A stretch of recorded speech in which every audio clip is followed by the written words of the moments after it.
For the last little while, I've had a mystery to solve. See, I am a very large fan of a particular show based on a popular visual novel called Higurashi, and several years back there was an adaptation of that novel's pseudo-sequel, as it were.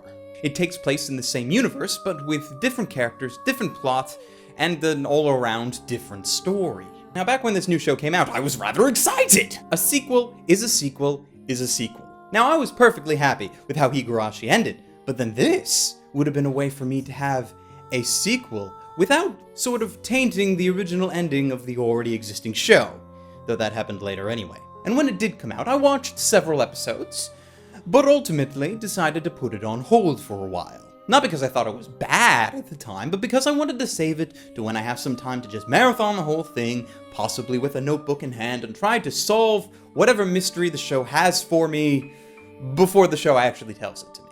Because that's something I like to do. Because it is a mystery show. A supernatural mystery, sure, but a mystery nonetheless.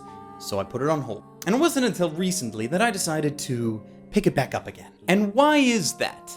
Because I found that it was very rare to meet someone who had watched this show from beginning to end and not attempt to tell me how pissed off it made them whenever it came up in conversation. So yes, I had a mystery to solve. Why did this show piss off so many people? But solving this mystery is rather easy. All I had to do was sit down and watch it. Ladies, gentlemen, and others, my name is Arkada, and welcome to Glass Reflection. Today, Umineko no Naku Koro ni. Let's jam!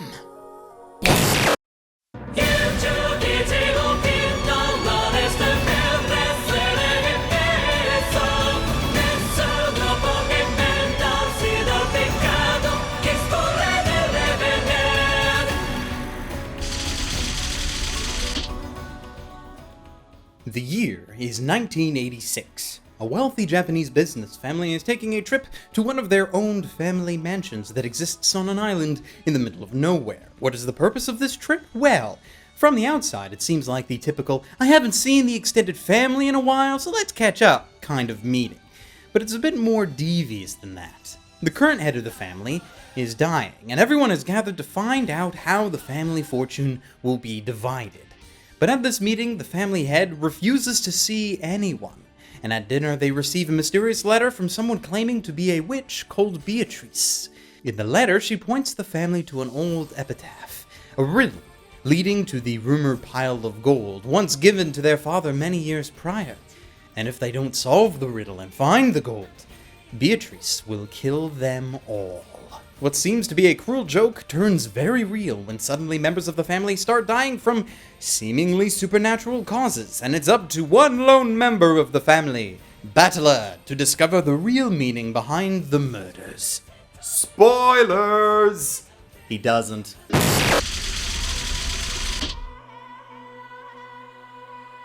Now you might be wondering, what's the catch? What is the interesting thing that this show does? Higurashi had the seemingly never-ending time loop, so does Umineko have something similar?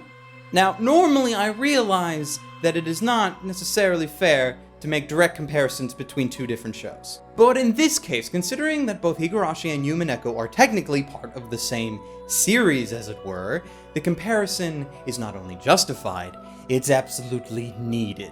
One of Higurashi's greatest narrative points was how it was able to take a variety of different universes, or time loops, and use those to tell a multitude of different stories while also pushing along the show's overall core mystery. Now, the universes were separated from each other, and when you were watching a particular arc, that was the story you were watching. Sure, keep the earlier stories in mind, but that's not the focus right now. The focus is on the story of that arc. And that setup, it worked great. Umineko, on the other hand, keeps the variety of different universes, but then adds spectators. The characters of Battler and Beatrice have omnipotent counterparts that observe the different universes as they progress, with Battler trying hand over fist to prove that, based on the information given, witches do not exist. The problem with this setup is that it is boring as all hell. Throughout the majority of the scenes they share together, nothing ever gets accomplished besides them both bickering at each other. Neither takes a victory or defeat at all from these minor verbal spats, and it usually just takes away from any semblance of a story that is occurring in each arc. Not only that, but it does nothing to help progress the show's overall mystery, to the point where I cannot stand here in good conscience and tell you what that mystery actually is. I lost it somewhere between Beatrice and Battler sipping tea and shouting "OBJECTION!" at each other. The hardest thing, though, is actually trying to piece together what it is you're watching. Several times during the show, it is implied that the supernatural events which we, the viewers, are witnessing did not actually happen, at least not the way we're shown. Since Battler is trying to prove that witches do not exist, you feel like eventually they will just be able to explain everything away with science or something, and that what you are actually watching is just some elaborate story that Beatrice is telling. But then the quote-unquote magic also occurs outside the loop in other scenes where Beatrice has no control, which doesn't make a lot of sense. The show, I feel, should be telling us that magic does not actually exist, or if it does, then Beatrice is not using it to commit murder. Because otherwise it seems like Battler's entire fight is just boring and a complete waste of time. Instead, though, the show prefers to keep everything extremely vague and unsatisfying for all parties involved.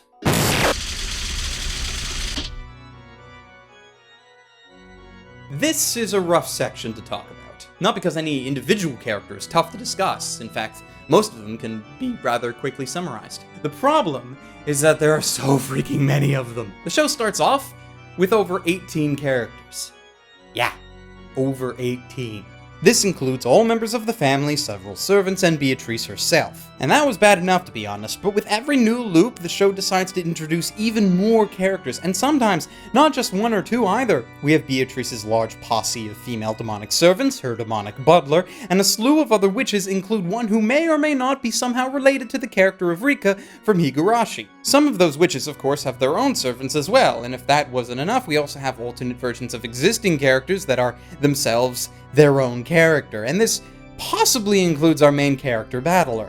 At least it seems like he does. While Beatrice seems to be in control of both her in-universe avatar, as well as the one that is observing everything with Battler in what appears to be a tea parlor, Battler himself seems to be almost two separate entities. Though it is never truly apparent, as neither does anything the other would not, and it's only in the ignorance that the in-universe Battler displays that makes me have this assumption. What this means is that Battler is always at a disadvantage in the mind game between the two.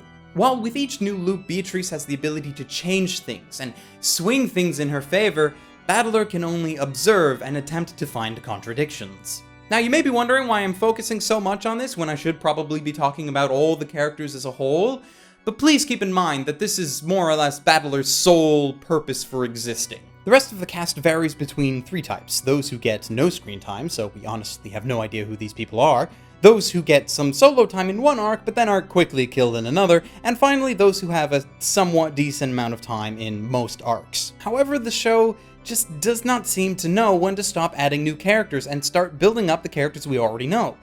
Because of this, some characters who exist in the show from episode 1 have no characterization. For example, while we spend quite a bit of time with both Maria and George's parents, being Rosa and Eva, very little time is actually spent on Battler's two parents, Rudolph and Kairi, which is odd considering you think that their deaths in particular would be a major focal point in Battler's motivation.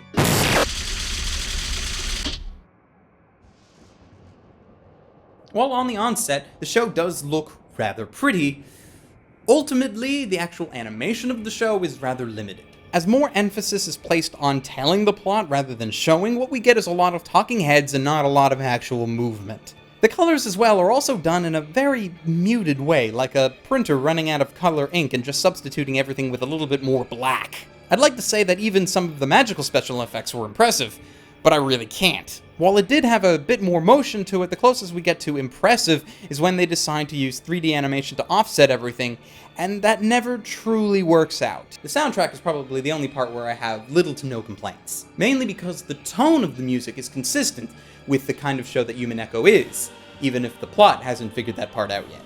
There are lots of somber orchestrations, piano solos, and most importantly, an eerie vocal choir, which is most notably used in the show's opening, which, if you couldn't figure it out from one of my previous videos, the top anime openings list, is pretty freaking amazing. It really does its best to make you hyped for the episode to come, and was definitely not something I skipped through if I could avoid it.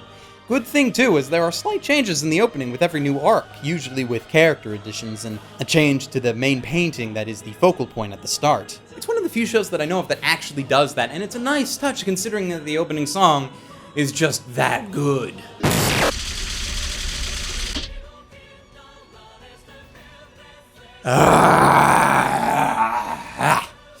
I wanted to like this show. Truly, I did. There is so much about it that makes me want to like it, but I just can't. It spends all this time dealing with murder, impossible closed rooms, magical means of death, all of that. Very interesting stuff, if done right. But at the end of the day, none of it mattered. You have Battler give this rousing speech, pulling answers basically out of his ass, and until suddenly you're just like, oh, look at that. I need to pull out the next disc in order to see what happens. Well, guess what?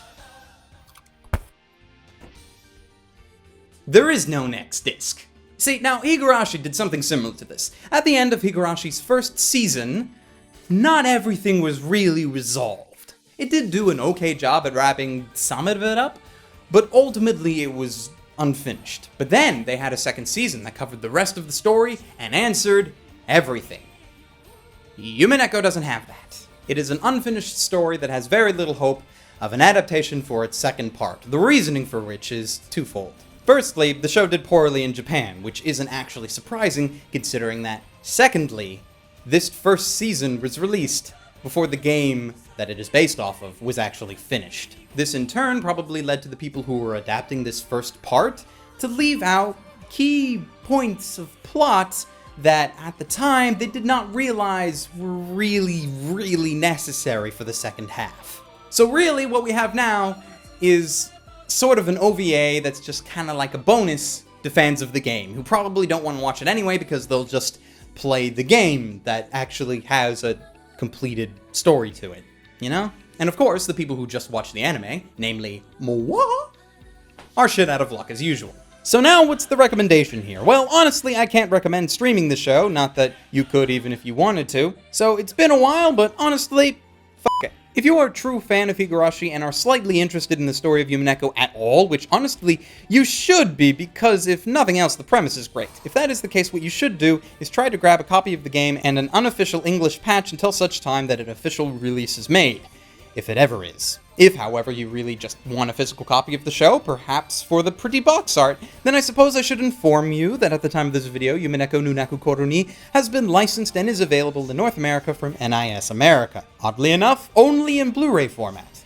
No DVDs, which is odd. Regardless, though, for ultimate anime recommendations, I point you towards the very obvious Higurashi no Naku Koro because if you haven't watched it yet, you need to get on that. Seriously. Also, in all seriousness, the entirety of Phoenix Wright. Yes, the video game series. I know it's not an anime, but by God does it not fit as a good recommendation for this show. Now, of course, if you want a second anime, however, go out and try Ghostic for a show with a similar feel, but with better animation and a more concise, if still not perfect, plot.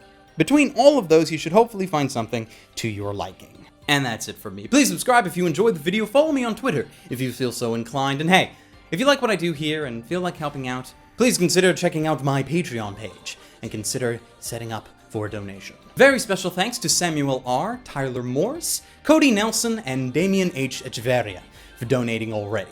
You guys are amazing! Kermit Flail! So until next time, ladies, gentlemen, and others, stay frosty.